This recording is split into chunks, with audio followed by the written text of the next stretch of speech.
आज Doubtnut app download करें। Doubtnut पर अपने सभी गणित, रसायन विज्ञान, भौतिक विज्ञान और जीव विज्ञान के डाउट्स का करो सफाया। बस प्रश्न की फोटो खींचो, एक ही प्रश्न को क्रॉप करो और तुरंत वीडियो सोल्यूशन पाओ। अभी डाउनलोड करें। दिए गए परिपथ में जेनर डायोड से प्रवाहित धारा क्या है, यह हमको ज्ञात करना है। वैद्युत स्रोत में 15 वोल्ट हमको मान दिया गया है और प्रतिरोध R1 का मान 500 ओम है, R2 का मान 1500 ओम है। जेनर वोल्टता हमको 10 वोल्ट दी गई है। आई धारा प्रवाहित हो रही है ऐसा मानकर चलना है, उसी का मान तो हमको ज्ञात करना है। ठीक है, तो दोस्तों यहाँ पर R2 जो है उसके सिरों पर विभवांतर क्या है हमारे पास में, R2 के सिरों पर विभवांतर 10 वोल्ट है, जो जेनर वोल्टता है वही रहेगी। ठीक है, तो यहाँ पर लिख भी देते हैं कि V2 जो R2 के सिरों पर विभवांतर है, चलिए यहाँ लिख देते हैं। ठीक है, तो ये V2 जो है उसका मान क्या है, V2 का मान VZ के बराबर है, V2 बराबर VZ। ठीक है, ये 2 है वो Z है, दोनों का मान क्या है 10 वोल्ट है। अब उसके पश्चात यहाँ से R2 से जो धारा प्रवाहित होगी उसका मान ज्ञात कर लेते हैं। ठीक, I2 लिख देते हैं उसको। ठीक है, तो I2 जो धारा प्रवाहित होगी R2 से उसका मान ज्ञात करेंगे तो हम यहाँ पर ओम का नियम लगा सकते हैं क्योंकि ये प्रतिरोध है। ठीक है, ये अर्धचालक नहीं है, ये तो चालक है, प्रतिरोध है। ठीक है, तो I2 का मान क्या हो जाएगा, ये हो जाएगा V2 बटे में R2। ठीक है, और V2 का मान हमारे पास में क्या है 10 है, R2 का मान हमको 1500 ओम दिया हुआ है, तो 10 बटे 1500 ऐसा लिख सकते हैं। भाग देंगे तो I2 का मान हमारे पास में क्या आ जाएगा, ये आएगा 0.667 गुना 10 की घात में ऋण 2 एम्पियर। ठीक है, ये आ गया हमारे पास में किसका मान, I2 का। ठीक, अब उसके पश्चात I2 का मान तो हमारे पास में आ गया।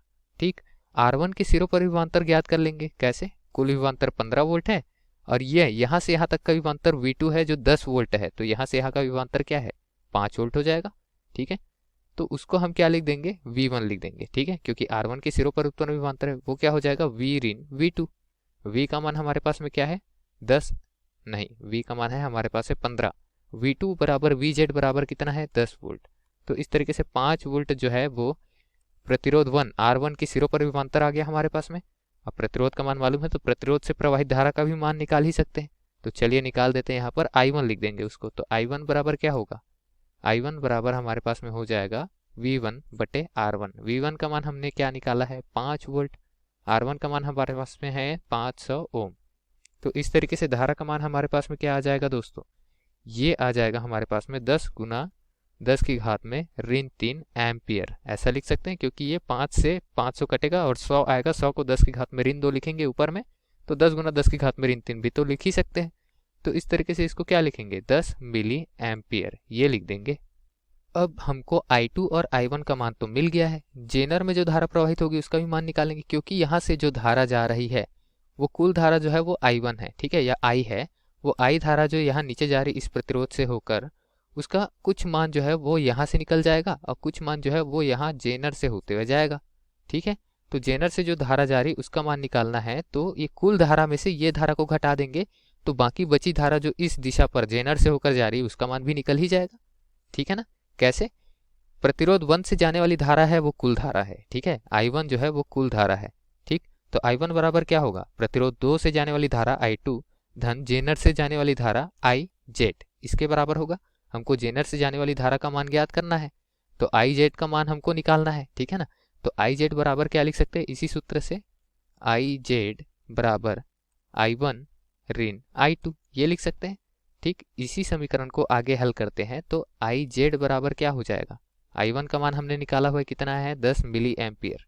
ठीक है, ऋण I2 का मान कितना है 0.667 गुना 10 की घात में ऋण 2 है, उसको 6.667 गुना 10 की घात में ऋण 3 लिख सकते हैं एम्पियर में, मिली एम्पियर भी लिख सकते हैं। ठीक है, अच्छा इसको मैं ऐसा भी तो लिख सकता हूँ ना, चलिए लिख भी देते हैं, यहीं पर लिख देते हैं। ठीक, 6.67 गुना 10 की घात में ऋण 3 ऐसा लिख सकते हैं, और 10 की घात में ऋण 3 को एम्पियर को मैं मिली एम्पियर भी लिख सकता हूँ। ठीक, तो वही मान हो गया। अब उसके पश्चात आगे हल करेंगे तो हम घटाएंगे, IZ का मान हमको वहां से प्राप्त हो जाएगा घटाते ही, मिली एम्पियर में क्या आएगा ये 3.333 मिली एम्पियर। ठीक है, ये हमको प्राप्त हो जाएगा। तो यही दिए गए प्रश्न के लिए हमारा उत्तर है दोस्तों, क्योंकि हमको जेनर से प्रवाहित धारा का मान ज्ञात करना था, हमने ज्ञात किया और मान आ गया 3.33 मिली एम्पियर। विकल्प में देखते हैं तो ये हमको अंतिम विकल्प क्रमांक डी पे दिख रहा है, तो विकल्प क्रमांक डी जो है वो दिए गए प्रश्न के लिए सही उत्तर हो जाएगा दोस्तों। धन्यवाद। कक्षा 6 से 12वीं से लेकर नीट, IIT, JEE वो एडवांस के लेवल तक 1 करोड़ से ज्यादा छात्रों का भरोसा।